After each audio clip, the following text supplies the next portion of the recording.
በዓልን አስመልክቶ የ3 ሚሊዮን ብር ቅናሽ አድርገናል።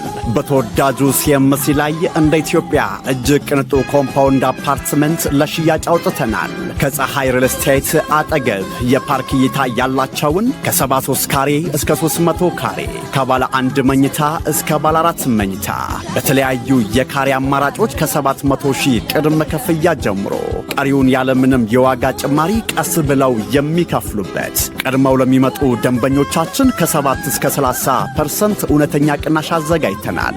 በዚህ ቅንጡ ኮምፓውንድ ውስጥ 2 የመዋኛ ገንዳ፣ ኢንዶር አውትዶር ፕሌይግራውንድ፣ ሲኒማ፣ ባስኬትቦል፣ ጂምና ስፓ ሁሉንም አንድ ላይ ያካተተ ቅንጦት ይገባውታል። ይሄንን ታላቅ ቅናሽ ለመጠቀም በ0911 22 10 35 ላይ ይደውሉልን። መልካም ዕድል።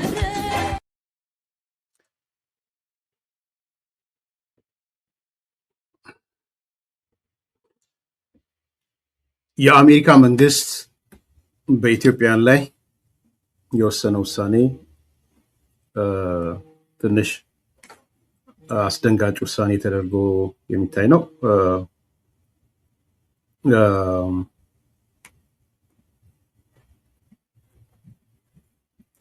ኦኬ የአሜሪካ መንግስት በኢትዮጵያን ላይ የወሰነው ውሳኔ ለቃችሁ ውጡ፣ አለበለዚያ ዲፖርት ትደረጋላችሁ። በቀጥታ የተጻፈው ይሄንን ዜናውን ወይም መረጃውን ነግራችኋለሁ። የሚዲያዎች ዘገባ የአልጀዚራ፣ የቢቢሲ፣ የሮይተርስ ነግራችኋለሁ። ምንድነው የተደረገው የሚለውን ነግራችኋለሁ። ሆምላንድ ሴኩሪቲ ከዛ በኋላ ምንድነው ያነሳው የሚለውን እናነሳለን። መጨረሻ እርስ በራስ የመፍትሄ ሐሳቦች ምን ቢሆን ጥሩ ነው የሚለውን ሐሳብ እንለዋወጣለን። በቀጥታ ወደሱ ነው የምገባው። የአሜሪካ መንግስት በኢትዮጵያውያን ላይ ያሳረፈው ውሳኔ ለቃችሁ ውጡ፣ አለበለዚያ ዲፖርት ትደረጋላችሁ። መረጃው ወይም ዜናው የአሜሪካው የፌዴራል ፍርድ ቤት የፕሬዝዳንት ዶናልድ ትራምፕ አስተዳደር ለኢትዮጵያውያን ተሰጥቶ የነበረውን የጊዜያዊ ከለላ መብት ወይም ቲፒኤስ የሚባለውን፣ ቲፒኤስ ማለት ቴምፖራሪ ፕሮቴክትድ ስታተስ ማለት ነው። ቴምፖራሪ ጊዜያዊ ነው። ፕሮቴክትድ ስታተስ ጊዜያዊ ጠለላ ማለት መጠለል ማለት ነው። የጊዜያዊ ከለላ መብት እንዲሰረዝ ውሳኔ ያሳልፈዋል። የፍርድ ቤቱ ውሳኔ እነዚህ የኢትዮጵያ ዜጎች ወደ አገራቸው እንዲመለሱ ፈቅዷል።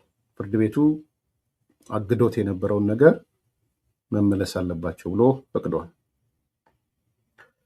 ስንት ነው ብዛታቸው? ስንት ኢትዮጵያውያን ናቸው ወደ አገር ቤት እንዲመለሱ የተወሰነባቸው የሚለውንም ለማየት ሞክሬ ነበረ። ከ5000 በላይ ናቸው። ከ5000 ሰው በላይ ጊዜያዊ ከለላው ተነስቶ በራሱ በፈቃደኝነት ለቆ እንዲሄድ፣ ካልሄደ ግን ዲፖርት እንዲሆን ማለት ነው።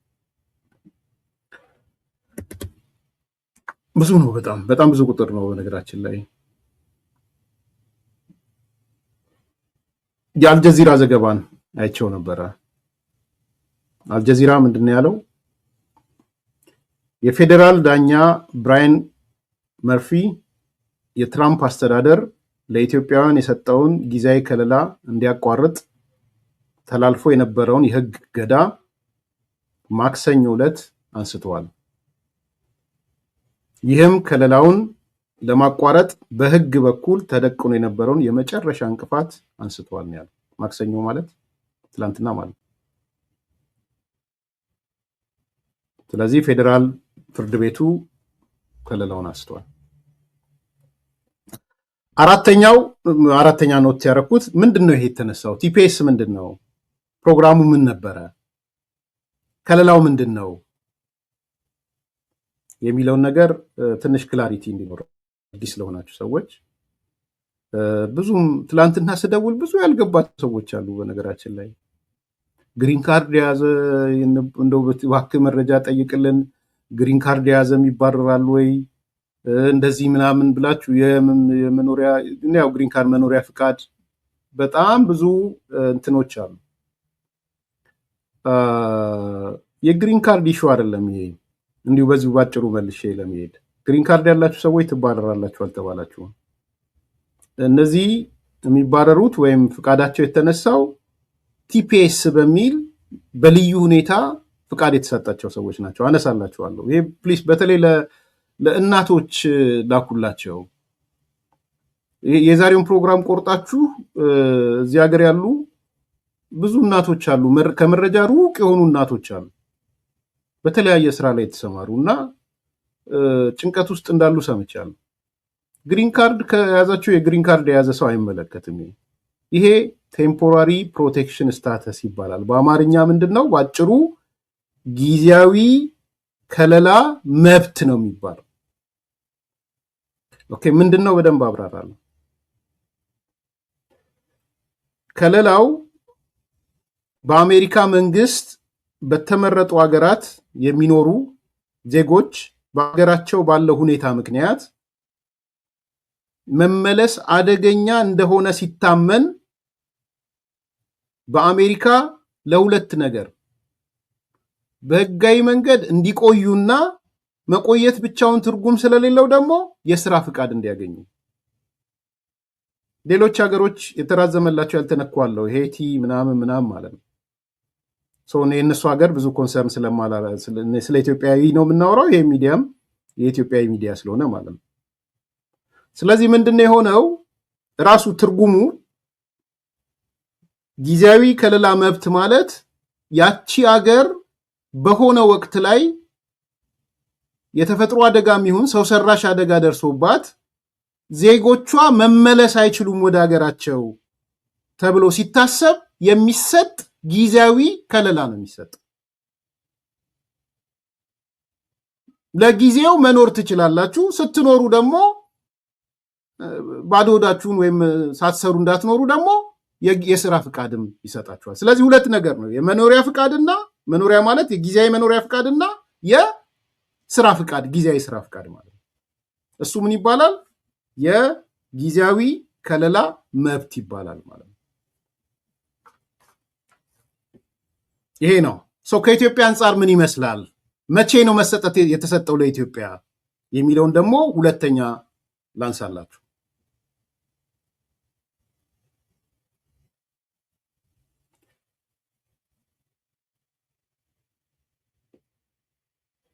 አንዳንዶቹ እንደው ማልቢ ምናምን የምትባለው ባለጌ። ኦኬ፣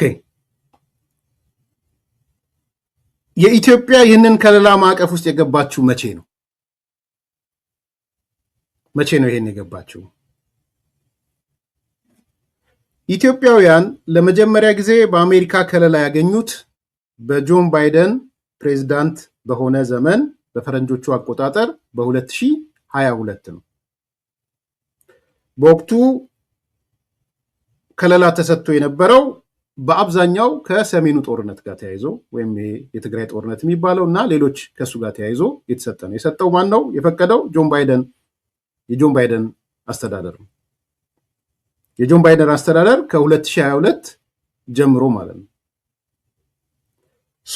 ይሄ የቅርብ ጊዜ ነው። ኦልሞስት 2022 ማለት 4 ዓመት ማለት ነው። ግን ለኢትዮጵያ እንትን ያለው አሁን የተከለከለው ከ2022 የተሰጠው በጆን ባይደን ዘመን የተሰጠው በትራምፕ ዘመን እግድ ተጥሎበት ነበር። ፍርድ ቤቱ የመጨረሻ ውሳኔውን ያሳረፈበት ነው። ቢቢሲ ከዛ ከአልጀዚራ ቀጥሎ ቢቢሲን የተመለከትኩት ሞኒተር ሳረግ ቢቢሲ ኢትዮጵያ የትራምፕ አስተዳደር በቲፒኤስ ያነሳባት የመጨረሻ ሀገር ሆናለች ብሎ ቢቢሲ የእንግሊዝኛውን ክፍል ዘግቧል። ስለዚህ ምን ነገርኳችሁ? መረጃው ምንድነው የሚለውን ነገርኳችሁ። ብዛታቸው ስንት ነው የሚለውን ነገርኳችሁ። የአልጀዚራ ዘገባን መሰረታዊ ይዘት ነገርኳችሁ። ቲፒኤስ ማለት ወይም የጊዜያዊ ከለላ መብት ማለት ምን ማለት ነው የሚለውን አንስተናል። በዚህ ማዕቀፍ ኢትዮጵያ መቼ ገባች የሚለውን አንስተናል። ስለዚህ ከ2022 ጀምሮ ወደ አሜሪካን ሀገር መታችሁ በቲፒኤስ በጊዜያዊ ከለላ የስራ ፍቃድና የመኖሪያ ጊዜያዊ መኖሪያ ከለላ ያገኛችሁ ሰዎች ከዚህ በኋላ አይሰራም ነው የተባለ። እንግዲህ የሆምላንድ ሴኩሪቲ ጀነራል ካውንስል በቃ ደስታና ማስፈራሪያ ነው የጻፈው። በነገራችን ላይ ደስታውን ገልጾ ማስፈራሪያውንም አብሮ ነው ያስቀመጠው ሆምላንድ ሴኩሪቲ ጀነራል። ሁሉም የቲፒኤስ ተርሚኔት ሆኗል ነው ያለው። አንደኛ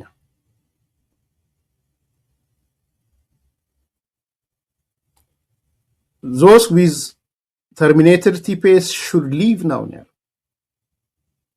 if they don't we will deport them ነው ያለው። ሀገራችንን ለቃችሁ ውጡ፣ ለቃችሁ ካልወጣችሁ ዲፖርት እናደርጋችኋለን። አሜሪካን ለቃችሁ ውጡ፣ ካልሆነ ግን ዲፖርት ትደረጋላችሁ የሚል ነው የወጣው። ተቃውሞች ነበሩ አልነበሩም ወይ የሚለውንም ለማየት ሞክሬ ነበረ። ሮይተርስን ነው ያየሁት። ሮይተርስ የአፍሪካ ማህበረሰብ አንድነት ድርጅት የሚባል ኤንጂኦ ተቃውሞ ጽፏል። እሱ በኢትዮጵያ አሁንም ክራይሲስ ላይ ናት ኢትዮጵያ። ክራይሲሱ እንደቀጠለ ነው። አሁንም ወደ ጦርነት እየገባች ነው። ስለዚህ ውሳኔው በሺዎች የሚጠጉ ኢትዮጵያውያንን አደጋ ላይ ይጥላል የሚል የአፍሪካ ማህበረሰብ አንድነት ድርጅት ተቃውሞውን ለሮይተርስ ገልጿል። በእኔ በኩል ቅድም እንደነገርኳችሁ ኮንፊውዥን አለ።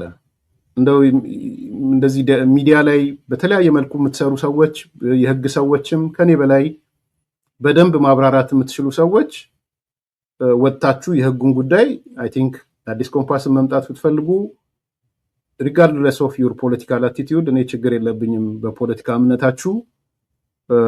በዚህ ጉዳይ ላይ ግን የበለጠ ማህበረሰቡን ማስገንዘብ ፈልጋለሁ የምትሉ ሰዎች አዲስ ኮምፓስ @gmail.com ላይ ጻፉልኝ። እንግዲህ በትንሹ ከ2190 ሰው በላይ ኮንሰርን ስላለው ነው እዚህ እያየን ያለው። እና ማህበረሰብ ማገልገል ማለትም ይሄ ነው፣ ሌላ እኮ አይደለም። እዚህ አሜሪካ ቁጭ ብለን በጣም ብዙ ኮንፊውዥን አለ። አንድ የዲሲ እና ሜሪላንድ ዲኤምቪ የሚባል ከዚህ ከኤንጂኦ ከአዛውንቶች ከምናምን ጋር የሚሰራ አለ መሰለኝ። አንድ ሴት ደውላልኝ ከዚህ በፊት አውቃታለሁ። ከኦባንግ ምናምን ጋር ነው የማውቃት። ረጅም ጊዜ በኋላ ደውላ ኧረ በጣም ኮንፊውዥኖች አሉ፣ አዛውንቶች በተለይ እናቶች በተለይ እዚህ ሀገር ምን አለ መሰላችሁ፣ አንዳንዴ እናቶች ይመጡና ከቤተሰቦቻቸው ተለያይተው ወይ ከልጃቸው ይዟቸው ይመጣል ወይ የሆነ ሰው ይዟቸው ይመጣል። ከዛ በኋላ ይቀጠራሉ፣ ስራ ይቀጠራሉ፣ የሆነ ሰው ቤት ሆም ኬር ይቀጠራሉ። ልጆች ማሳደግ ይሆናል፣ ሌላ ነገር ሊቀጠሩ ይችላል። ምንም መረጃ የላቸውም። አንዳንድ ጊዜ ምን ይሆናል፣ ሰኞ መጥተው የሚቀጥለው እሑድ ይሆናል ወደ ቤታቸው የሚሄዱት። ከመረጃ ከምናምን ዝግ ናቸው። ግን ብዙዎቹ አሁን እንደዚህ አይነት ዩቲዩቦች ምናምን ያዳምጣሉ። መልካም ቤተሰብ ከሆነ ቤተሰቡ ይፈቅድላቸዋል ዩቲዩብ ምናምን እንዲያዩ። በጣም ኮንፊውዝድ ነው የሚሆኑት። እና ይሄ እንደ ማህበረሰብ ኃላፊነት አለብን በዚህ ጉዳይ ላይ። ጠቅላላ በጅምላ ኮንፊውዝ የማድረግ ስራ ነው እየተሰራ ያለ፣ ወይም ደግሞ አልሰራንበትም። ከምደመደም እንደዛ አልሰራንበትም። አንድ የህግ እውቀት ያለህ የኢትዮጵያዊ ከሆንክ ኃላፊነት አለብህ ብዬ አምናለሁ። እና አንዳንዶቹ የህግ ምክር አሁን አንድ ምን አለችኝ፣ የህግ ምክር ተብሎ እዚህ ሀገር ለ30 ደቂቃ ወይ 20 ደቂቃ $100 እየተከፈለ የህግ ምክር ይባላል። እነዚህ ሰዎች ያቺን የህግ ምክር ለመስማት ለምንድን ነው የሚሄዱት? ምንም እኮ ህጋዊ ምክር እኮ አያስፈልገውም። ይሄ ግሪን ካርድ ያላቸው እናቶች፣ አባቶች፣ አዛውንቶች ምንም አፌክት አትሆኑ። እስካሁን ባለው ሁኔታ አፌክት አትሆኑ። ስለዚህ እባካችሁ በተለይ የአሜሪካን ህግ የምታውቁ የህግ ሰዎች ውስጥ ያላችሁ ሰዎች ይህን ማህበረሰብ የማንቃት የሞራል ኃላፊነት አለባችሁ ቢያንስ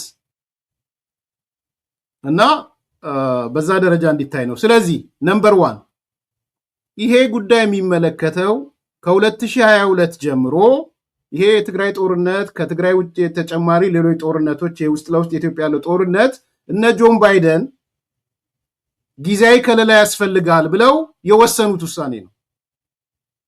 ይሄ በአብዛኛው ከትግራይ ልጆች ጋር የተያያዘ ነው። በነገራችን ላይ በአብዛኛው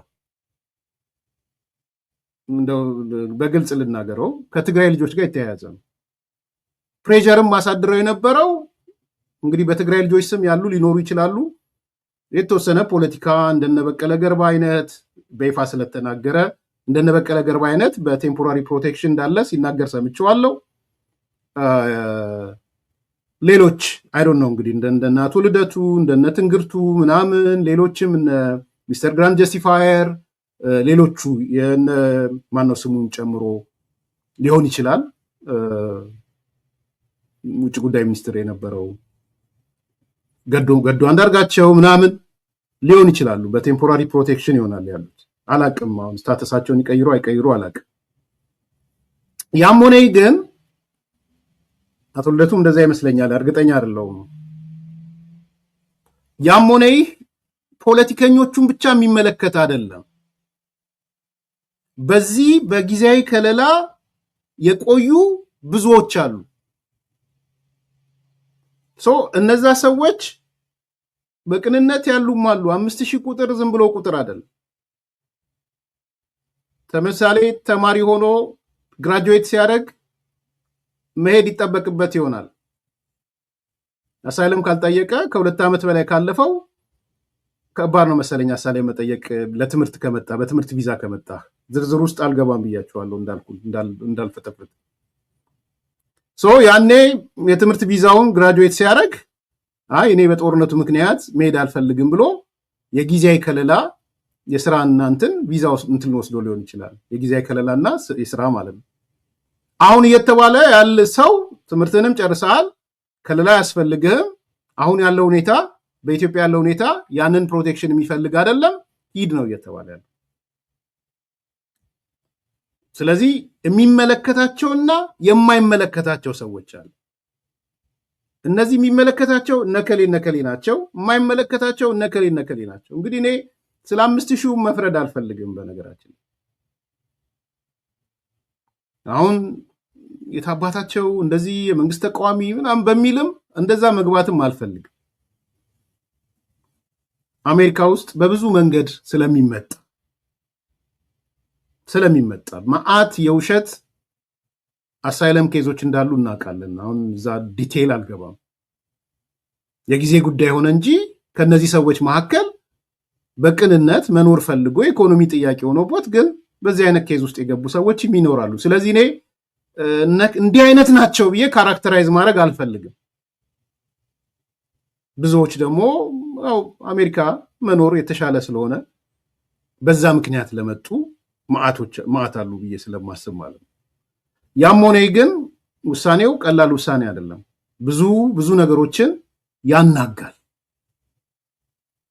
ስለሚያናጋ ይሄ እንዴት ትሪት ይደረግ፣ ምን ማድረግ አለባቸው? የህግ ሰዎች ውጡ። እነዚህ ሰዎች በግልጽ ለማየት የሚታዩ ሰዎች ናቸው።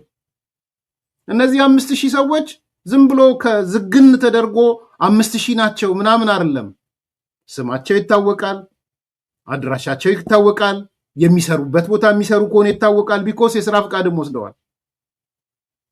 ይሄ እንደ ሌላው ከዚህ በድንበር ዘሎ እንደሚመጣው አይደሉም እና እየተሽለከለከ እንደሚኖረው አይደሉም። እነዚህ ሰዎች ራሳቸውን ማንነታቸውን ልከው አድራሻቸውን ልከው ስራም ከሆነ የሚሰሩትን ነገር የስራ ፍቃድ ስለተሰጣቸው የሚታወቁ ሰዎች ናቸው። በአድሬስ ይታወቃሉ። በአንድ ቀን እንያዛቸው ቢባል እና ኦፕሬሽን ቢሰራ በአንድ ቀን በሺዎች የሚያዙበት ነው።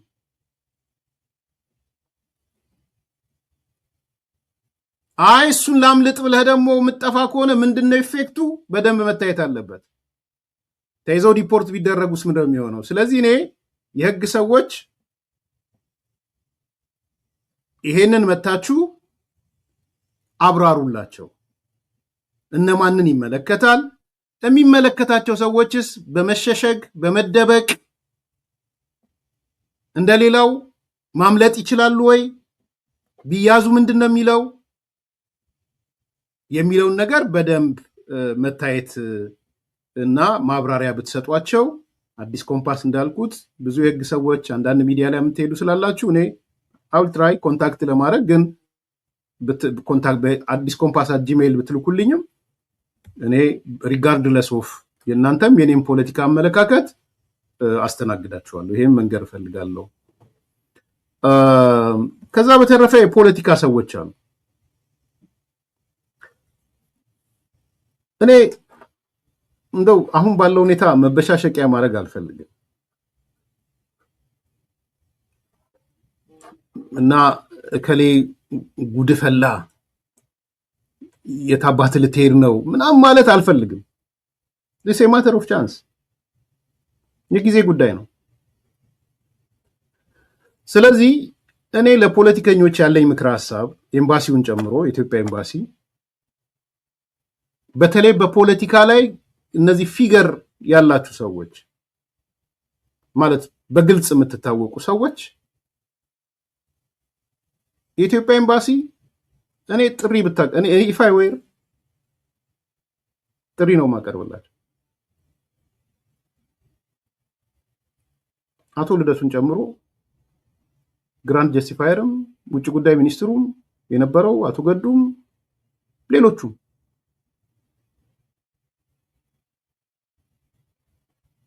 የማያዋጣ ፌዝ ላይ ነው ያሉት። አገር አላቸው እነዚህ ሰዎች። ተወደደም ተጠላም ኢትዮጵያ አገራቸው ናት። ስለዚህ ጫካ ያለውን አካል እንነጋገር እንደራደር እንደሚባለው ከነዚህ ሰዎችም ጋር ኤምባሲው ቢደራደር ጥሩ ነው ብዬ ነው ማምነው። በጣም ይቅርታ አድርጉልኝ፣ ሲሪየስሊ ነው የማስበው። ይሄ ኮሚቴ መርጠው ሌላ ቲቪት ውስጥም ትምክት ውስጥም ሳይገቡ ቲም አደራጅተው ከኢትዮጵያ ኤምባሲ ከና አምባሳደር ብናልፍ ጋር ይነጋገሩ። የምናምን በርን የሚባለው ጾታ ላለመጥቀስ ነው ይሰጣቸው።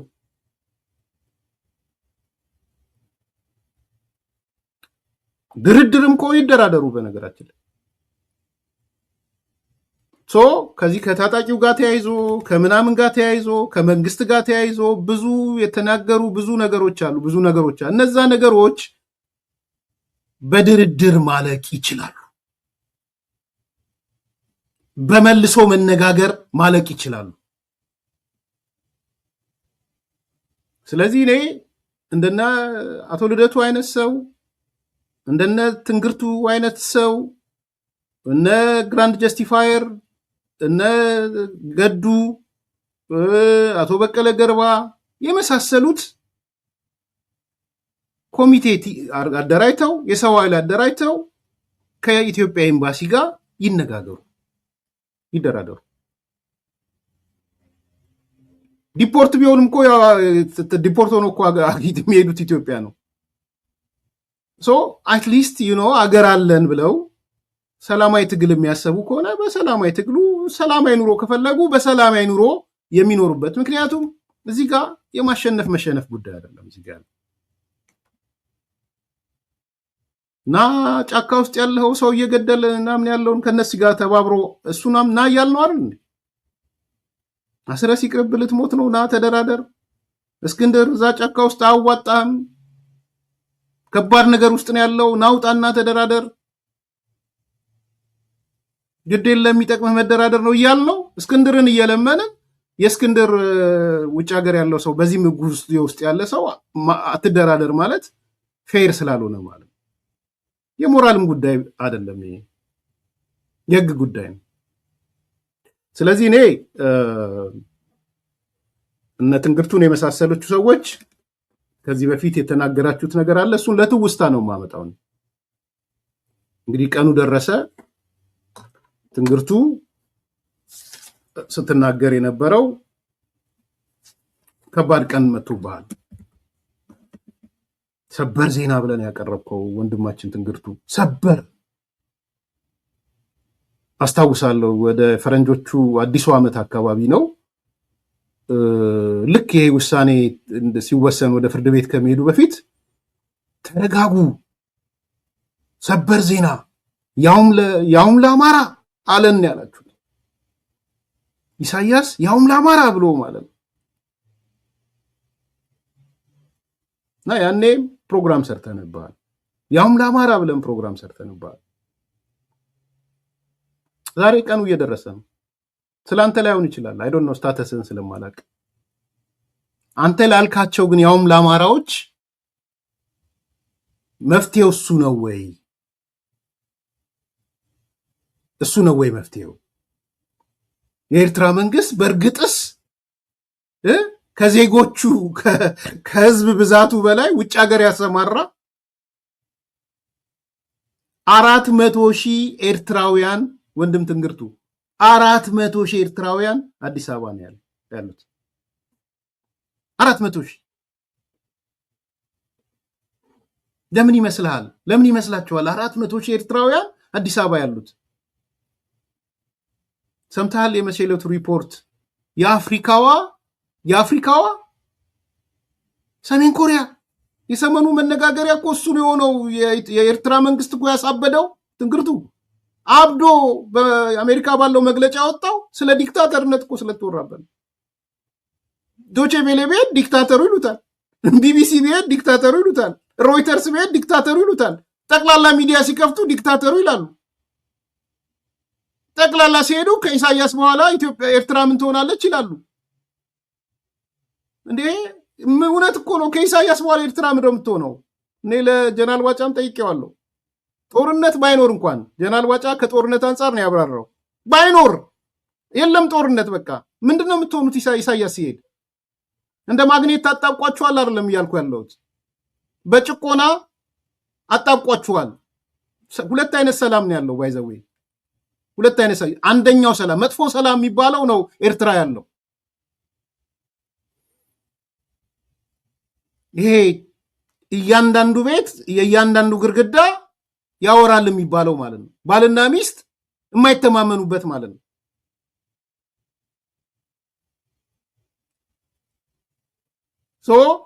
ይሄ አይነት አገር ውስጥ ነው የተፈጠረው ኤርትራ አንተ ግን የነገርከን ስለማረሳው ነው ርስም ያረኳት ለትዝታ ነው ኤርትራ አለችልን እንዳትፈሩ ያውም ለአማራው ደጉ አማራ የኤርትራ መንግስት ደጉ አማራ ሲላችሁ ማለት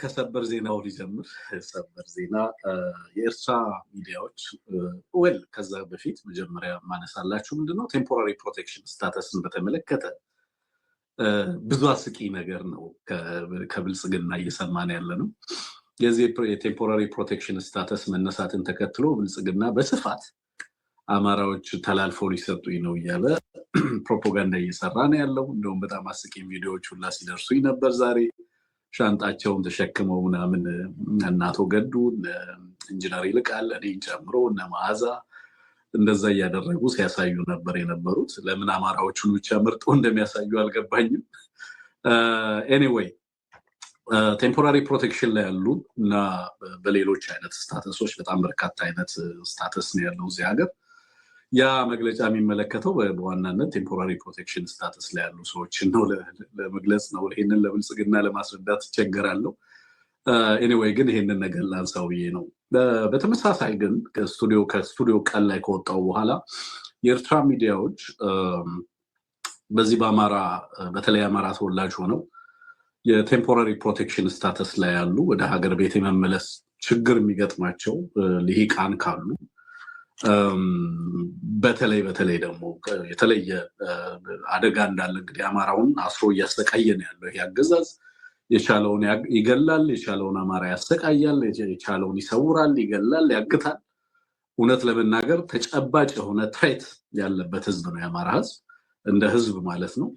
ስለዚህ ይህንን በተመለከተ የኤርትራ መንግስት ፈቃደኛ እንደሆነ የአማራ ተወላጆች በተለይ እንደዚህ አይነት ስታተስ ላይ ያሉ በተለያየ ሀገር ላይ የሚገኙ ለህይወታቸው አደጋ ላይ የወደቁ መምጣት ኤኒታይም መምጣት እንደሚችሉ የተናገረበት የገለጸበት ነው። እሱን ለማረጋገጥ ደውዬ ነበር ሶሎ ሚዲያ ላይ እንደዚህ አይነት ነገር ያጋጠማቸው ወገኖቻችን ቢኖሩ ዋስትና ለአማራው የሚሰጥበት ሁኔታ አለው የሚል ነገር ሳነሳላቸው ከከፍተኛ የመንግስት ባለስልጣን ጭምር እንዳረጋገጠ ፈቃደኛው እንደተሆነም ይሄም የኤርትራ መንግስት በደስታ የሚቀበለው ጉዳይ እንደሆነ ነው እንደውም ያረጋገጠልኝ። እና እንኳን ለአማራ ነው እንደውም የተባለው እንኳን ለአማራ ለዛ ለደጉ ህዝብ ቀርቶ ለስንቱ ሆነን የለ እንዴ ነው የተባለው። እና ለማንኛውም ለብልጽግና ይሄ መርዶ መሆኑን በዚህ አጋጣሚ መግለጽ እፈልጋለሁ። እና ምንም አንደኛም የሚሸማቀቅ አማራ የለም። በብልጽግና እጅ ተላልፎ ተሰጥቶ ለብልጽግና ሄዶ በብልጽግና እጅ የሚሟሟ አማራ ከዚህ በኋላ እንዳይኖር ነው እየሰራን ያለ ነው። የአማራ ህዝብ ይሄንን ዘመን ይሻገራል፣ ይሄንን ዘመን ይሻገራል፣ ይሄንን ክፉ ጊዜ ይሄንን መከራ ያልፋል። የአማራ ህዝብ ይሄንን ለብልጽግና ለወዳጅም ለጠላትም መናገር እንፈልጋለን። እናልፈዋለን እንደ አማራ ህዝብ። ዛሬ ወገኖቻችን ሀገር አልባ ሆነው በየቦታው በስቃይና በመከራ በእንግልት የሚያሳልፉበት በሰቀቀን የሚያሳልፉበት ዘመን እንደሚያበቃ ይሄንን በእርግጠኝነት መናገር እችላለሁ። ደረቴን ነፍቼ ነው የምናገረው። ለምን ስለምንቀይረው ይሄንን መናገር ስለሚያስፈልግ ነው። እና ነገ በተቃራኒው አሁን ያላጠፋው ኤርሚያስ አንተ በዚህ ውስጥ አልፋ አልነበረ ወይ ለምን ታላግጣለህ የሚል አሁን አጠፋለሁ ባለጌ ስለወቅ አሁን የተናገርኩት መጥፎ ነገር አለ የታባታቸው ተያዙ እሰየው ምናምን አለ። እንደውም አንዳንዶቹ ነው አስተያየት አዲስ ኮምፓሶች በጣም ራራህ ምናምን ነው ያሉት። አንዳንዶቹ እኮ ሀገር አጥፊዎች ናቸው ከሻቢያ ጋር ያሉት ሀገር ሊያተራምሱ ነው ወይ እንዲህ የምትለው ነው ያሉት። ሰው እኔ ያልኩ ያለሁት አሁንም ግልጽ እንድትሆኑ ጫካ ሲገባ ናውጣ ናንደራደር ምናምን እያልከው ያም ሰው የገደለ የተለያየ ነገር ያረ ፊዚካሊ እነዚህ ሰዎች ውጭ ሀገር ነው ያሉት። አለማዳመጥም ይቻላል ባይዘው እነዚህ ብዙ የሚያዳምጣቸውም ያለ አይመስለኝም። አሁን ተፍቷቸዋል ብዙ ሰው እንደዛ አይደለም ተፍቷቸዋል። ብዙዎቹ ይስቃሉ። አሁን ልክ ይሄ ሰውዬ ሲመጣ ባይዘው ብዙ ሰው ይስቃል። ሶ በጣም የዳጣን ኮንሴፕት እንዳለ ሐሳብ እንዳለ አውቃለሁ። እሱም ቢሆን ለኔ ድል ነው ዊን ዊን ነው ማስበው። እነዚህ ሰዎች ኮሚቴ አደራጅተው ትንግርቱም ይኑርበት ገዱም ይኑር አቶ በቀለ ገርባም ይኑር ልደቱም ይኑር ቲም ያርጉና ይሰብሰቡና ይደራደሩ ከኢትዮጵያ ኤምባሲ ጋር ያርኩት እኮ ሌላ አዲስ ነገር አነስተው። እነዚህ ሰዎች በሰላም ምንም ቢሆን ሀገራቸው ነው። የሰው ሀገር ዜግነት በማንም መንገድ ልታሳጡ አትችሉም። በነገራችን ስቴትለስ ሰው ነው መኖር አይችልም። ስለማይችል እነሱም ማምነው የፈጸሟቸውን ጸረ ኢትዮጵያ ተግባራት አምነው ከሻቢያ ከሚባል ጸረ ኢትዮጵያ ኃይል ጋር የፈጠሩትን ጽምዶ እንደሚተው አምነው የቲፒኤልኤፍ ተላላኪነታቸውን ትተው ሰላማዊ ኑሮ ለመኖር ካሰቡ ዲፖርት ሆኖ ከሚሄዱ ኤክስ ዋይ ዜድ አይልም ዲፖርት በነገራችን ላይ ከሚሄዱ ቶሎ ብሎ በክብር ቢመለሱ ይሄን ያልኩ ያለው ይሄ ማላገጥ ነው። ይሄ አንተ በዚህ ስላለፍኩ ምናምን ያስብላል። ስለዚህ እኛ የጋራ ድል የምናመጣውን በዛ መልኩ ሲሆን ነው። የህወሓትና ብልጽግና ተደራድረው የለም ምንድነው አዲሱ ነገር? እና እኔ በፌደራል መንግስትም በኤምባሲ ደረጃም እኔ ዛሬ መግለጫ ቢያወጣ ኦፕንሊ ልትሄዱ የምትፈልጉ ፖለቲከኞች ውስጥ ለውስጥ ድርድር የምትፈልጉ ካላችሁ እንደራደር፣ እንነጋገር፣ ክፍት ነን። እነሱም ደግሞ ካጉል ጉራ ካጉል ምናምን ቀኑን እንቅልፉን ሳይተኛ እያደረ እዚህ መጥቶ ሚዲያ ላይ ሰበር ዜና ልንገራችሁ፣ ሰበር ዜና ነው ያለው። ባይዘው ያው ደጉ ለአማራ ያውም ደጉ አማራ ምናምን አለኝ ኢሳያስ እያለ የሚያላገጥ ደጉ አማራ ሊልህም አይችልም። በነገራችን ላይ ብሎህም አያውቅም። መቼም ቢታረድም ደጉ አማራ አይልህም። ይሄ እንትን ነው፣ አቲቲዩድ ነው። ይሄ ሪዮት ዓለም ነው። የቆመበትን መሰረት አይንድም ሻቢያ። አትዋሽ አይልህም ደጉ አማራ። ሌላ ነው የሚልህ፣ ሲልህም የከረመው ሌላ ነው። በዓለም ሲያከብር በየዓመቱ የነፃነት ሲያከብር ምን እንደሚል ይታወቃል። ከቀይሮታል አልቀየረውም አይልህም። እንኳን ደጉ ሊልህ ሌላ ቃል ተመራጭ ቃል ካለ ሌላ ዘግናኝ ቃል ካለ የዘግናኞች ጫፍ ነው የሚልህ። ስለዚህ እውነቱን ተቀብሎ ያልሆነ ነገር ያልሆነ አሁን ይሄን ሰውዬ ሰምቶ የሚረጋጋለው ሆን ብዬ ነው የዲሴምበሩን ይዤበት የመጣሁት። ያኔም ስጠብቃት ስለነበረ አዲስ ኮምፓስ ነው ባይዘዌ መረጃ ከያዝን ልክ ወቅቱና ጊዜው ሲመጣ እናወጣዋለን። ሰሞኑን አይታችሁ ከሆነ ማህበራዊ ድረገጽም ላይ አንዲናና ተናገር እንጂ አንዳርጋቸው ውጣና ተናገር እንጂ እያልኩ ነው፣ እየጨቀጨኩት ነው። ሰሞኑን ፕሮግራም እንሰራለን። መስከረም እየመጣ ስለሆነ ከማዛ መሐመድ ጋር መተህ ያለፈው የዛሬ 5 ወር የኢትዮጵያ አዲሱ ዓመት ከመግባቱ በፊት ብልጽግና ይገረሰሳል፣ ካልተገረሰሰማ ፖለቲካ ህይወቴን ጥያቄ ውስጥ የሚያስገባ ነው ብለህ ተናግረሃል። አንዳርጋቸው ጽጌ 1 ወር ቀረው። ያንተ ቀን በጉጉት ሲጠበቅ ይኸው 1 ወር ቀረው። ምን እናድርገው? ከማዛ ጋር ያለው ነገር እንሰርዘው ወይስ ምን እናድርገው ብለን ነው እየመጣን ያለን።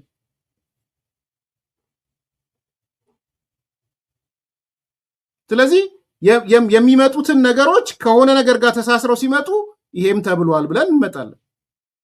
አሁን ስንቱ አማራ ነው በእርግጥ ኤርትራ መሄድ የሚፈልገው? እስቲ እንደው የምር እንነጋገር። ራሱ ትንግርቱ ኤርትራ ይሄዳል ኤርትራ። ደጉ አማራው አንዱ ደጉ እሱ ነው አይደል? ደግ ነው እሱም ራሱ ይሄዳል። አየህ፣ ለራስህ የማይሆን ነገር ለሌላ ሰው አትናገር፣ ቀን ይደርሳል። አንድ እሱ ነው። ሁለተኛ ነውር አይደለም ከሀገር ጋር መነጋገር፣ ከመንግስት ጋር መነጋገር ነውር አይደለም። ሰሞኑን እነ ክርስቲያን ታደለ የይቅርታ ፎርም ሞልተው ሊወጡ ነው። ከሞሉት ውስጥ አንዱ ክርስቲያን ታደለ ነው። በግራ በቀኝ ክርስቲያንና አንደኛው ዶክተር ማን ነው የሚባለው ኢዜማ የነበረው ሰውዬ ነው መሰለኝ። ዶክተር ማን ነው አስታውሱኝ። የኢዜማው ስድብ እንዴ! ስለ ክርስቲያን ህይወት፣ ቤተሰብ ሁኔታ አንተ አሜሪካ ቁጭ ብለህ ልትወስንለት ነው?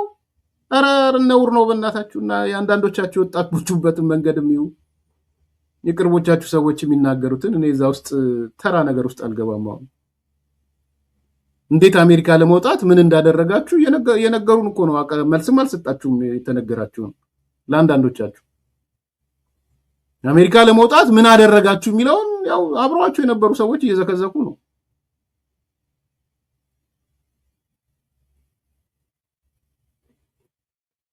ስለዚህ እነ ዶክተር ጫኔ የሚባለው አንድ ኢዜማ የነበረ ሰውዬ እነ ክርስቲያን ታደለ ሊፈርመው ሊወጡ ነው ሲባል ዘመቻ። እኔ በተወሰነ ከደሱ ጋር እስማማለሁ። በዚህ ትላንት ስሰማው ስለነበረ ክርስቲያን አም ኖት ሹር ክርስቲያን ለሰላም ነው ሊወጣ የሚችለው ወይስ ጫካ ለመግባት ነው ምናምን እርግጠኛ አይደለሁም በሱ። ምንም ይሁን ግን ምንም ይቅርታ ብሎ እስከፈረመ ድረስ መውጣት ነው ያለበት። ነገ ወዲያ የበረሃ ውስጥ እናገኘውም፣ ጫካ ውስጥ እናገኘውም፣ ሱዳን ውስጥ እናገኘው፣ ሌላም ቦታ እናገኘው፣ አሁን ላለው ሁኔታ እንዲህ ልታረግ ነው ተብለን ተንብዮ መከልከል ተገቢ አይደለም። ነገም የሆነው እናያለን። ነገም we don't know ነገም የሆነው እኔም አይዳውት በክርስቲያን ግን በሳሳት ደግሞ መርጣለሁ። ዛሬ ማየውኔ እነ ክርስቲያን እነ ጫኔ እነ ረዳት ፕሮፌሰር ማረጉ ወዘተ የሚባሉት በቃ ይበቃናል፣ ጥፋት ተፈጽሟል፣ በዛ ጥፋት ላይ ይቅርታ እንጠይቃለን፣ ሰላማዊ ኑሮ እንኖራለን ስላሉ በሱ ነው ማየው። የዛሬ መለኪያዬ ነው እሱ ነው። ነገ ረዳት ፕሮፌሰር የተጠቀሰው ሰውዬ ይገባል ወይ ጫካ? ጫኔ ጫካ ይገባል ወይ? ዶክተር ጫኔ ምናምን እሱ የነገ ጉዳይ። ቢገቡስ ደግሞ ምን ትርጉም አለ? ክርስቲያን ጫካ ገብቶ የሚለውጠው ነገር አለ? ዶክተር ጫኔ ጫካ ገብቶ የሚቀይረው ነገር አለ? እንኳን ክርስቲያን እንኳን እንትና ሌሎቹም እንግዲህ ህይወታችን ታላቁ የተባለላቸውም ለውጥ አላመጡም። ታላቁ እስክንድር የተባለ አልተለወጠም። ሚዲያው ራሱ ታላቁ የሚለው ነበር። ታላቅ የሚል ቃል ካልሰነቀራችሁ ማንቁርታችሁ ላይ የሚቆሙ ምን ስለሆንክ ነው? ንቀት ነው ወይ ታላቁ ያላልከው እየተባላችሁ ታላቁ ምናምን። ዛሬ እኮ ታላቁ ያሉትን እያስገደሉት ነው። በነገራችን ዲሲ ቁጭ ብለው እስክንድርን እኔ በህይወት ይኑር አይኑርም አላውቅም፣ ግን የሚያስገድሉት ሰዎች ትላንትና አንዳንዶቹ ታላቁ ያሉት ናቸው። በነገራችን ሌላ ጊዜ ዲቴይል መረጃ ትሰማላችሁ። ከናስረስ ለመታረቅ ከነዘመነ ለመታረቅ እስክንድርን እርምጃ ይወሰድበት የሚሉት እዚህ ዲሲ የተቀመጡት ናቸው። ትላንት ታላቁ ሲሉት የነበሩ ታሪክ ያወጣዋል፣ ዘመን ያወጣዋል፣ ሰዎቹም ያወጡታል፣ ቤተሰብም ያወጣዋል፣ ቤተሰብ ያወጣዋል። ትላንት በእስክንድር ስም በሚሊዮን ብር የሰበሰቡ ናቸው ዛሬ እስክንድር እርምጃ ይወሰድበት የሚሉት። ዛሬ የአስረስን እግር ካላጠብን የሚሉት፣ ዛሬ የዘመነን እግር ካላጠብን ሰድቤው ነበር ይቅርታ ልጠይቀው የሚባል ውስጥ ለውስጥ ማናቅ እንዳይመስላችሁ። እያንዳንዱ መረጃ እጃችን ላይ አለ። በነገራችን ላይ ከዚህ ከታጣቂው ጋር የምታደርጉት ድርድር እናውቀዋለን። እነሱ ባይንቋችሁ፣ በተለይ እኔ አስረስን በዚህ አክብሬዋለሁ። በዚህ ደረጃ አሁን የሱስ ለመግባት አይደለም ትልቁ ነገር። እነ ክርስቲያንም እነ ዶክተር ጫኔም እነ ቅድም የተጠቀሱት ሰዎችም ይቅርታ ሲጠይቁ የራሳቸው ምክንያት አላቸው። መንግስት ይቅርታ ሲጠይቁ ይቅርታ ነው መስጠት ያለበት ፒሪየድ። ከዛ ጫካ ከገባ ዛት ሳብቱም እስቲ ክርስቲያን ጫካ ገብቶ የሚያመጣው እናያለን።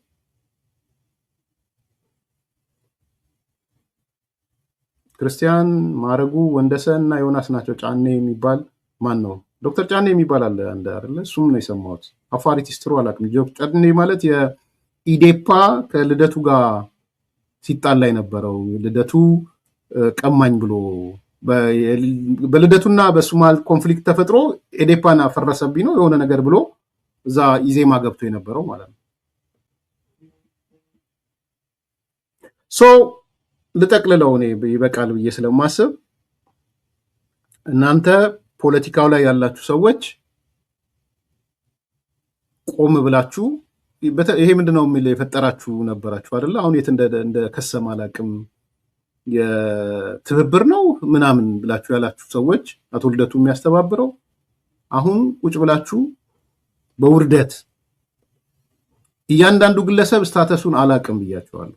ምንም ማቀው ነገር የለኝም፣ ፐርሰናሊ መረጃ የለኝም። ግን በዛ ደረጃ ያሉ ያው ደጉ አማራ ከሚባል ኤርትራ ልትቀበል ነው እንኳን ደስ ያለህ አማራ ከሚባል ግድ የለም ከኢትዮጵያ መንግስት ጋር እንደራደር፣ ኤምባሲው ይሄን ያመቻችልን። ምናልባት ሽማግሌዎችን ፈልጉና የሀገር ሽማግሌዎች ይኖራሉ፣ አሜሪካን ሀገር የሚኖሩ ሽማግሌዎች ይኖራሉ፣ ትላልቅ ሰዎች አሉ። እነሱን ፈልጓቸውና ኮሚቴ ሆነው ቲም አድርገው ኤምባሲው ጋር ከነ አምባሳደር ብናልፍ ጋር ተነጋገሩና ሽማግሌዎቹ በመሃላቸው ያለውን ነገር ኔጎሽየት ያርጉ። እዚህ ጋር ማሸነፍ መሸነፍ የሚባል ነገር የለም። ዜሮ ሳም ጌም የለም። የጋራ ዊን ማድረግ ግን ይቻላል። አሁን አልቋል። ዲያስፖራ ልንገራችሁ ማጠቃላይ ነው። የዲያስፖራ ፖለቲካ ሞቷል። አሁን የዲያስፖራ ፖለቲካ እያንቋረረ ነው ያለው። ፋይናንሻሊ ከሞትክ ሞታል። ዲያስፖራ ላይ ማንም ከኪሱ አውጥቶ ገንዘብ አይሰጥህም። እንዳደነግጡ ይሄን ስል ፕሩፊት ኢቨን ትላንት ተገዳዳሪ ኃይል ነበር የነበረው ፋይናንሻሊ ስትሮንግ የሆነ ለምሳሌ ልንገራችሁ ቢያንስ ሶስት ስትሮንግ ፋይናንሻሊ በሚዲያም በትርክትም በኔሬቲቭም ሶስት ቢያንስ ስትሮንግ ኃይሎች ነበሩ። ትላንት ስል ከዛሬ 8 ዓመት 7 ዓመት በፊት ማለት። አንደኛው ኢትዮጵያኒስት የሚባለው ኃይል ነው። በኢሳት ዙሪያ እና በመሳሰሉ ዙሪያ የተሰባሰበው ማለት ነው። ከፊል ባንዳ ማለት ነው። ሌላ ጊዜ እሱ ለሻዕቢያ ያደገደገ ማለት ነው። ይሄ ቡድን ስትሮንግ ነበረ። ይሄ ቡድን እናቶች የገዙትን ወርቅ የአንገት ሐብል አውልቀው የሚሰጡት ቡድን ነበር። ይሄ ቡድን ባለትዳሮች ቀለበታቸውን አውልቀው የሚሰጡት ቡድን ነበረ። ይሄ ቡድን እኔ አንዴ ሴንት ሉዊስ ሄጄ ምንድናት እዚህ ካሊፎርኒያ ያለችው ስቴት አንድ ረሳኋት እንዴ ሄጄ ስሙ እንደውም ዮኒ ማኛ ነው ምናምን የሚባለው ልጅ የመጀመሪያ ጊዜ ነው ያየሁት። አንገት ሐብሉን በሙሉ አውልቆ ካልወሰዳችሁ አለ። አንገት ሐብሉን የወርቅ ትልቅ ወርቅ ሐብል አለው። ምሳሌ ሰጠሁት እንደው አይዲያል እንዳይሆን ብዬ ነው ከሰው ጋር ለመነጋገር ለእንትን አይደለም። ውሰዱ ይሄን ሐብል። ዲሲ ላይ የጣት ወርቅ የትዳር ወርቅ ላይ ሰጡ አውቃለሁ። ያውም እያለቀሱ ሳኖዜ ላይ አስታወስኳት። ሳኖዜ ዛሬ ያ ቡድን አንገት ሐብሉን አውልቆ የሚሰጠው አለ። የጣት ቀለበቱን አውልቆ የሚሰጠው አለ። በወር $100 በቃ የኔ ወጪ ነው ብሎ የሚሰጠው አለ። በወር ከቤተሰቡ ላይ ቀንሶ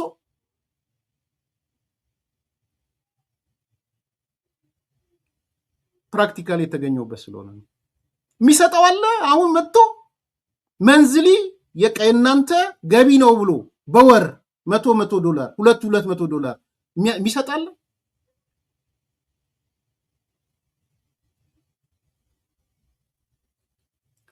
ይሄ ኢትዮጵያኒስት ካምፕ ፈራርሷል፣ ድምጥማጥ ወጥቷል።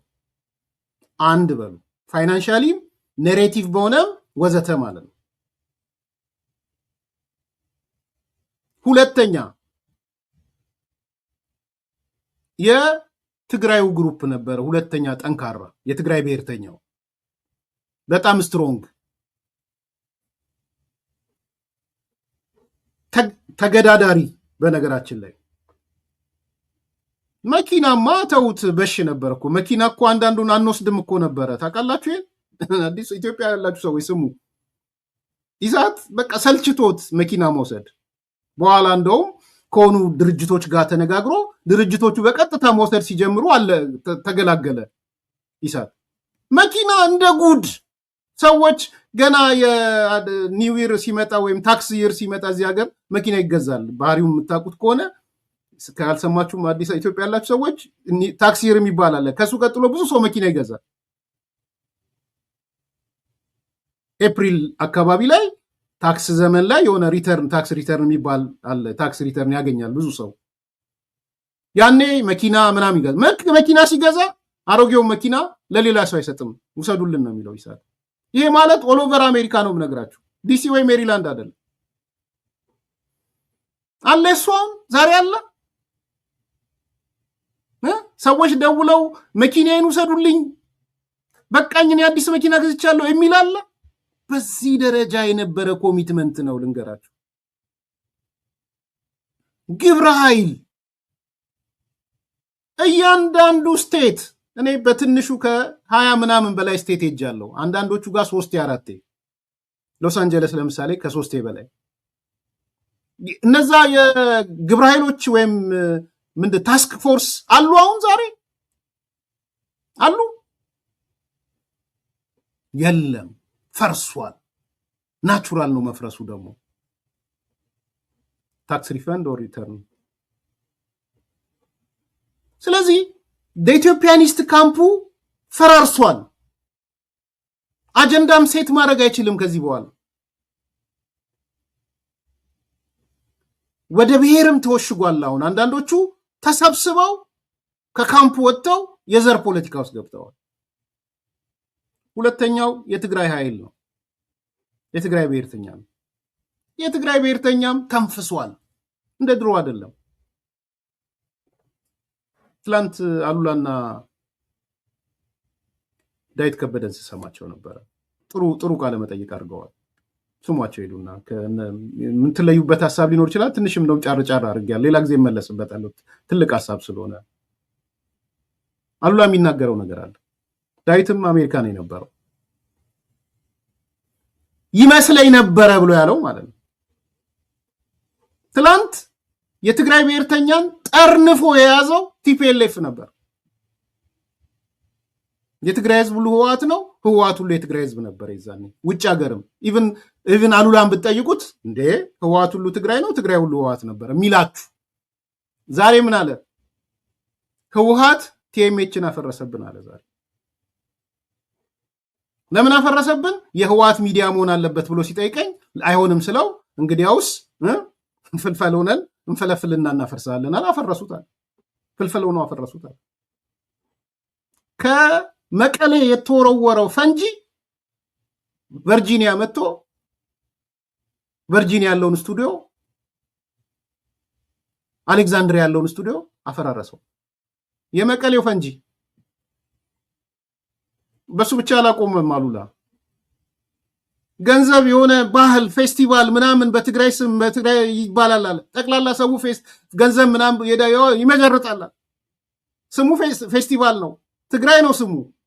ከሆነ ቀን በኋላ ግን ህወሓት ደብዳቤ ልክልሃል ላስገባችሁት ገንዘብ እናመሰግናለን ብሎ። ዛሬስ ህወሓት ዲያስፖራ ላይ አረጣለች። ካናዳ ስብሰባ ነበራቸው፣ የገንዘብ ማሰባሰብ ምናምን ብለው ስብሰባ ለቲዲኤፍ ዘሶኮል ቲዲኤፍ የሌለ ነገር ለሱ ልብስ መግዣ አጥሮታል ብለው እና አምባሳደር ምናምን የሚባሉ ስብሰባ ጠሩ። አንደኛ ሰው አልመጣላቸው፣ ከመጣላቸው በኋላም ገንዘብ አላዋጣም አላቸው። እራሳቸው ራሱ እየወጡ እነዚህ ይሄ እንደዚህ ማነቃቂያ ይደረጋል። ማነቃቂያ $200-300 ትሰጣላል። ዝም ሌላው ይሄ እውነት ነው የምነግራችሁ። ደርቋል።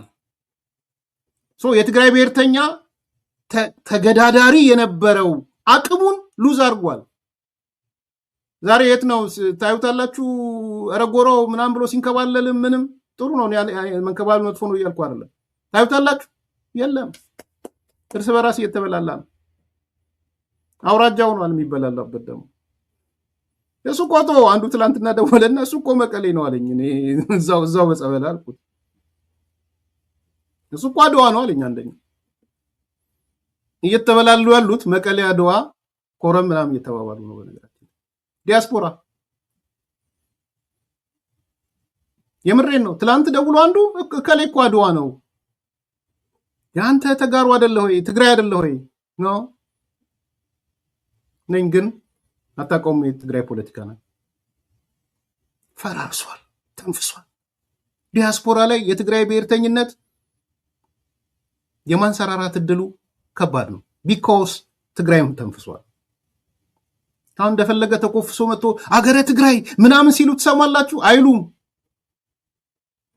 የትግራይ ጣፋንታ አገር ይሁን አገር አይሁን ምናምን ነገን ሲሉ ትሰማላችሁ። አይሉም። አሁን እዚህ ውጭ ያለው ስለ ዲያስፖራ ነው ማወራለህ። አገረ ትግራይ አገረ ምናምን የትግራይ ጣፋንታ አይልህም። አሁን ምን እያለ ነው? እሰይ ቲፒኤልኤፍ ወደ አዲስ አበባ ማማተር ማለት ጀምሯል። ትላንትና ደብረጽዮንን ጥብር ግፍ እያደረጉ ሲሰድቡት የነበሩ ሰዎች እንኳንም ወደ አዲስ አበባ ማተርክ እያሉት ነው። ቢኮስ አዲስ አበባን ካልያዘ የትግራይ ብሔርተኝነት ኤግዚስት አያደርግም። ድንገራችሁ ኤግዚስት አጥንትና ስጋ ኖሮት አይንቀሳቀስም። አዲስ አበባ መቆጣጠር አለበት። ሶስተኛው ተገዳዳሪ ኃይል የኦሮሞ ኃይል ነው። የኦሮሞ ኃይል ከሆነ ጊዜ በኋላ ነው ኮንሶሊዴት እያደረገ ሄደው። መጀመሪያ ብትንትን ያለ ነበረ። ሚዲያም አልነበረውም፣ ብዙ አዌርነስም አልነበረውም። ኦነግ የሚባል ምናምን የውስጥ ሽኩቻዎች ነበር። በኋላ ነው እነ ኦዴግ ሲመጡ ለምን ኮንሶሊዴት ማድረግ፣ ኦኤምኤን ሲፈጠር መሰባሰብ፣ ሊቃኖቹ መምጣት፣ ትርክቱን ሼፕአፕ ማድረግ ጀመሩ። ፋይናንሻሊም ስትሮንግ መሆን ጀመረ። ቀላል አይደለም። የአትላንታ ገቢ ቀላል አይደለም። ዝርዝር ውስጥ አልገባም። ሌሎች ገቢዎች ቀላል አይደለም። ሶ ሰብሰብ ማለት ጀመረ። የኦሮሞ ብሔርተኛው ተገዳዳሪ ሆኖ የወጣው ማለት ነው። ዲያስፖራ ላይ ለውጡ መጣ፣ አፈረሰው። ጀዋር ላፕቶፑን ይዞ ሲሄድ የዲያስፖራ ፖለቲካንም አብሮት ነው ይዞት ሄደ። ሲያስረክብ የዲያስፖራውን ፖለቲካ አስረክቦ ነው የመጣው። የኦሮሞ ፖለቲካ ሲመለስ ተረክበውት ባዶ እጁን የላኩት። ይዞት የተመለሰው የኦሮሞ ፖለቲካ የለም። በነገራችን አልተመለሰም። እንደውም አሁን ጭቅጭቁ የኦሮሞ መንግስት ነው አይደለም፣ የኦሮሞ ኔሬቲቭ ነው አይደለም፣ ኦሮሞቹ ምን እያደረጉን ነው እንዴ? መንግስትን እኮ ተቆጣጠሩት ምናምን ውስጥ እኮ ተገብቷል አሁን አይደለም። እውነት ነው። ይሄ እኛ ጋር በግልጽ ስለምናወራ ነው። ባይዘው እዚህ በግልጽ ነው የማወራው። የምሸፋፍነው ነገር የለም። አይ ነው አውቃለሁ። የአማራ ጽንፈኛው ከኦሮሞ ጋር ሲገናኝ ኦሮሞ ተገድሏል ይላል። የትግራዩ ጽንፈኛ አለች አሁን እንደ ኦሮሞ እዚህ ሀገር እንደተጨቆነ ምናምን የሚገደለው ብዙ ኦሮሞ ነው ምላችኋል። የትግራይ ጽንፈኛ የህወሓት ሚዲያው ዞር ሲልስ ኧረ እነዚህ ኦሮሞዎች የበላይነታቸው እኮ አስቸገረን፣ ተረኝነታቸው እኮ አስቸገረን። እንደዛ ነው የሚያወሩት። ሰሜንኛ የመጣው በዛ ነው። በነገራችን ላይ አንድ ሰው ሲነግረኝ ነበረ፣ ያስደነግጣል አለኝ። እነ አስረስ ማነው የዘመነና እነ ሞንጆሪኖ የሚያወሩት ወሬ እነ ፍሳ እነ ወዲም በተይ እነ ማነው ስሙ ይሄ ምግበ የሚያወሩት ያስደነግጣል ነው የሚሉት። እኛ ሰሜኖች በሚል ማለት ነው። ዘን እነዛ ደቦች ብለው ነው የሚያወሩት። በነገራችን ይሄ እውነተኛ ነገር ነው።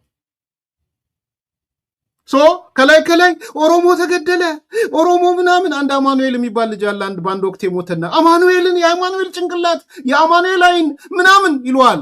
እዛ ኦሮሚያ ላይ የሆነ የተገደለ አማኑኤል የሚባል አለ። እኔ ወንድም ትግራይ ውስጥ ኮሎኔል አዛዡ ጦርነት ለማወጅ አሁን ሰሞኑን አሸንዳ አይደለ የአሸንዳ ልዕልት የሚሏትን አሸንዳ ልዕልት ነው የአሸንዳ ንግስት የሚሏትን የኮሎኔሉ ልጅ ገሏት እድሜ ልክ ተፈርዶበት ሰውየው ጦርነቱን የሚመራ ስለሆነ ልጁ ተፈታለት። አስገድዶ አስፈታ። ፍትህ ለምናምን እያሉ ዛሬ ሲያደርጉ አይቻቸዋሉ። ጥቁር አሸንዳ ሲሉ አይቻለሁ። ቴንክ ዩ ስሟን ጻፍልኝ በዛው። ፍትህ ኮሎኔሉ ልጅቷን የገደለ ልጇን እድሜ ልክ ተፈርዶበት እድሜ ልክ የግፍ ፈቱለት። ምክንያቱም ጦርነትን እየመራ ነው። እዚህ ጋር ካሊፎርኒያ ተቀምጣ የአማኑኤል ደም ትላለች። አማኑኤል ወለጋ ነው ምናምን አንድ የሞተ ወጣት ጥቁር አሸንዳ አይነሳም። አሁን የአማኑኤል ደም ነው እኔንም የሚያዝ ነዝረኝ ምናምን ትባላለ። የአማኑኤል ደም ለምንድን ነው የዚች ልጅ ደም ማነዝረሽ? ለምን አያነዝርሽም? ዘውዴ ነው ስሟ። የዘውዴ ከሆነ ስሟ ለምን ደግሞ አያነዝርሽ? የዘውዴ ደም ዘውዴ ሀፍቱ ለምንድን ነው የማያነዝርሽ? የዘውዴ ሀፍቱ ደም የጥቁር አሸንዳ ደም ለምን አያነዝርሽም? የትኛው አማኑኤል? ውሸት እና ሲገናኙ የሚያወሩት ነገር ሌላ ነው። ሰሜኑ ሲጠናከር ነው ደቡብን፣ አሁን እኮ ኦሮሞ ወረረን፣ የኦሮሞ እንትን ነው ምናምን ነው የሚሏችሁ። ከዛስ ግልብጥ ይሉና ደግሞ ሚዲያ ላይ ሲመጡ እንደ ኦሮሞ የተበደለ የለም፣ እንደ ኦሮሞ እስር ቤት የገባ የለም፣ እንደዚህ ይሏቸዋል። ውሸት። የኦሮሞስ ብሔርተኛ የት ይግባ? ፖለቲካውን አስረክቦ መጥቷል። ባዶ እጁን ተወርውሮ ተልኳል። የለም መሰረቱ። ኦኤምኤን መሰረት የለውም። ኔሬቲቭ ትርክት ሲፈጥር ሰምታችሁ ታውቃላችሁ? ሰው እንትን ኦኤምኤን ላይ ያለ ዲስከሽን ብሎ ጆሮ ሰብቶ አይታያል? የለም። አሁን ሰሞኑን እቺ የአገራዊ ምክክር ማነቃቃችሁና ትንሽ ብድግ አለ። እሱም ቢሆን አጀንዳውን ሴት ያደረገው ማን ነው? ኢትዮጵያ። በደንብ አስተውሉ። አጀንዳው ሴት የሆነው አገራዊ ምክክር ኮሚሽኑ ኢትዮጵያ። ትላንትና ብትዋቸው እነ ደጀኔ ኦኤምኤን ዴዶን አራይቫል ነው ሲሉ የከረሙት። የዴዶን አራይቫል ቀረና በየቀኑ እንተያያታለን አዲስ አበባን አፈንዱ የሚል ሰው እነ ጸጋዬ አራርሳ መጡ። አዲስ አበባን የኦሮሞ ነፃነት ሰራዊት እንዲያፈነዳት ትእዛዝ አስተላልፈናል። እስካሁን አልፈነዳም፣ እግዚአብሔር ይመስገን። ኦሮሞ ብሔርተኛው ዲያስፖራ አጀንዳ የለውም፣ ተነጥቋል። አጀንዳውን ማሽሿል። ብዙም ደግሞ አልበለጸገም ነበር። ብዙ አልበለጸገም ሚንስ ስር መሰረት አልነበረውም። ባይዘው የኦሮሞ ብሔርተኛው ስር መሰረት አልነበረውም፣ ፋይናንሻሊም በሚዲያ ዲያስፖራ ላይ ኢሳትን ለመገዳደር ነው ወይም የመጣው። ስለዚህ የዲያስፖራ ፖለቲካ ሞቷል። በኢትዮጵያኒስ ካምፑ ሞቷል። የሻቢያ ተላላኪ ሆኗል። ተላላኪነቱን ቀጥሏል። ሰው ገብቶታል አሁን ሻቢያ ምን እንደሚያስብ። ግብፅ ገብተዋለች። የትግራይ ፖለቲካ ብሔርተኝነት ፖለቲካ ሞቷል፣ አርጧል፣ ሐሳብም የለውም። እናት ድርጅት ብሎ የሚመራው እናት ድርጅቱ ሞታል። ኦልሞስት ትላንትና ያልኳችሁ የዲያስፖራ የትግራይ ፖለቲካ ማለት የጋለማውታ ፖለቲካ ማለት ጋለማውታ ሆኗል። አባቱ ሞቶበታል፣ እናቱ ሞታበታለች። ቲፒኤልኤፍ ይባላል እሱ። እናቱ አባቱ የሞተበት መኖሪያ ሆኗል የትግራይ የዲያስፖራ ፖለቲካ፣ የጓለማውታዎች መኖሪያ፣ የወላጅ አልባዎች መኖሪያ ማለት ነው። የኦሮሞ ፖለቲካ ዲያስፖራ ያለው ተነጥቋል፣ አጀንዳውን ተወስዶበታል። ስለዚህ በድምር ውጤቱ ዲያስፖራ ላይ ያለው ፖለቲካ ሞቷል። የቀረው የቀብር ስነስርዓት ጋለሞታ አላልኩም። ትላንትና እንደዛ ስጽፉ እያየሁ ጋለማውታ ጻፉልኝ ፕሊስ። ሌላ ነገር እንዳይ ጋለሞታ ሌላ ነው ትርጉሙ። ጋለማውታ ነው የሚባለው። አባትና እናቱ የሞቱባቸው መኖሪያ ማለት ነው። ወላጅ አልባ መኖሪያ ማለት ነው። ወላጅ አልባ ሆኗል የትግራይ ብሔርተኛ ባይዘው። ቲፒኤልኤፍ ሞተችበት፣ አቶ መለስ ሞተበት። ስለዚህ አሁን በቃ ወላጅ አልባ ነው። ይሄ ነው ትርክቱ። ፎልስ ኔሬቲቭ ነው። ዲስፕሩቭ አድርገዋ። እኔ ራሴን ነው የማወራው። አንተ ምን አስጨነቀ? ዲስፕሩቭ አድርገዋ። እስቲ የትኛውን ነው እንትኑ? እስቲ የትኛው ሰብስታንስ ነው ያለው ከዲያስፖራ ሄዶ ኢትዮጵያ ላይ ውጤት የሚያመጣ? እስቲ የትኛው ፋይናንሻል ትራንዛክሽን ነው ሲሯሯጥ የምታየው? ገንዘብ አዋጡ ተብሎ 2 ሚሊዮን 3 ሚሊዮን ዶላር ተወጣ የምትባለው የት ነው ያለው? ስንት ድርጅት ነበር የነበረው? የአማራ ድርጅት 100 ምናምን አይደላችሁም እንደ ዲያስፖራ ያላ የአማራ ድርጅቶች ተብሎ 100 ምናምን አሉ። በኤንጂኦስም ቢኮሲታስ ገንዘብ ነበረው። ስንት ቀራችሁ የአማራ ድርጅቶች? አሁን አንዳንዶቹ ስቴቶች እኮ አንዳንድ ሲቲ ሄዳችሁ 2 የአማራ ድርጅቶች አሉ። ኤንጂኦች ናቸው አላችኋ። አንዳንዴ ቆጥሬው የሆነ ቦታ ሄደን ለሆነ ፕሮግራም 60 ምናምን በ10 ስቴቶች አሉ የአማራ ኮሚኒቲ ምናምን ተብሎ ያለ ማለት ነው።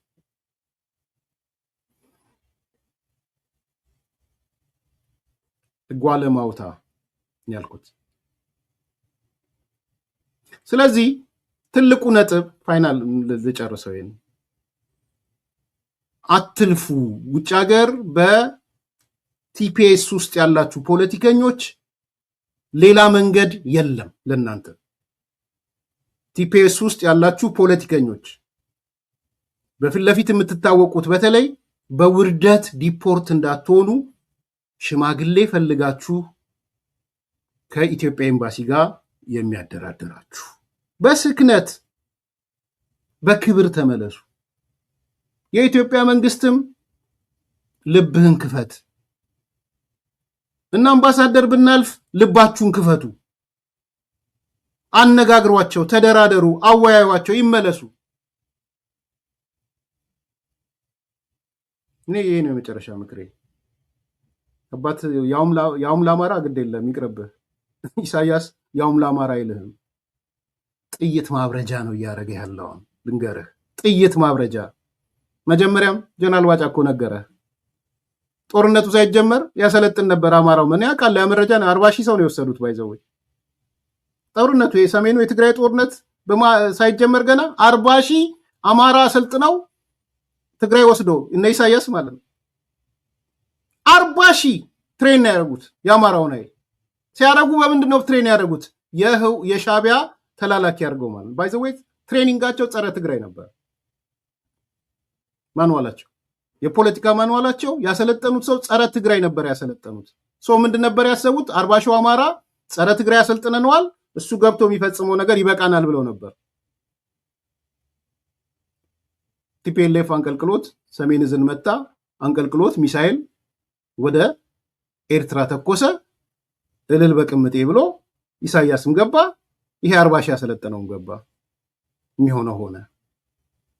ስለዚህ አንተን የሚፈልግህ የጥይት ማብረጃነት እንጂ ያውም ለአማራ ብሎ አያውቅም። ምን ነው ያውም ለአማራ ካለ ጋለሟት ምንድነው? ጋለሟታ ነው ያልኩት። ምንድነው? ጓለሟታ ነው እንደ ያልኩት ጓለሟታ ነው ያልኩት። ሰው እንደ አስተካክሉት።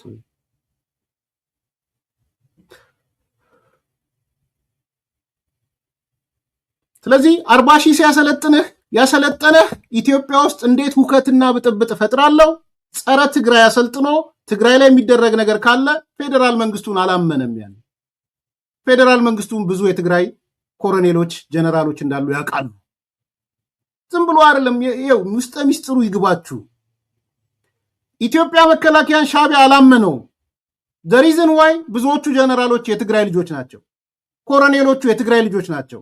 የመከላከያ ኦሪንቴሽን የትግራይ ሰዎች ኦሪንቴሽን ነው፣ የቲፒኤልኤፍ ቢያንስ። ስለዚህ አማራጭ ታጣቂ ኃይል ማፍራት ነበረባቸው ከኢትዮጵያ መከላከያ ዲል ከሚያደርጉ አማራጭ ታጣቂ ኃይል። ስለዚህ 40 ሺህ መልምለው ወሰዱ። 40 ሺውን አሰልጥነው ሲመጡ ጥይት መተኮስ ብቻ አይደለም ያስተማሩት፣ ጸረ ትግራይ ነው የነገሩት። ወሰደብህ ወልቃይትን፣ ወሰደብህ እንትንን፣ ወሰደብህ እንትኑን። አንተ እኮ ማለት ፌደራል መንግስት ላይ መሆን የሚገባህ ነው። ኦሮሞ እንዲያረገ ነው ውስጥ ለውስጥ 4 ኪሎ የሚገባህ አንተ ነህ። የአባት ልጆች የአያት ልጆች። ዝም ብሎ የመጣ ትርክት አይደለም፣ በባዶ የመጣ አይደለም። አንተ ማለት የውሃ ልክ ነህ ምናምን ከባዶ የመጣ ነው፣ የሻቢያ ትርክት ነው። ቀጣዩ ባለ ተራ ብሎ ማለት ነው። እነዛ 40 ሺህ መጡ። ቲፒኤልኤፍ መታ ሰሜን ዕዝን 80% የኢትዮጵያ መከላከያ ተኮሰ። ሚሳኤል አስመራ ገባለት ሻቢያ። በዚህ በኩል የአማራ ኃይሉ ገባ፣ የሰለጠነው ኃይል። ይሄ ነው እውነቱ። ስለዚህ የሻቢያ ያውም ለአማራ የሚልህ የጥይት ማብረጃ ላይ ያደረገው ያውም ለአማራ ከሚል ለምን ያውም ለኤርትራ ወጣት ለምን አይልህም ነበር ኢሳያስ?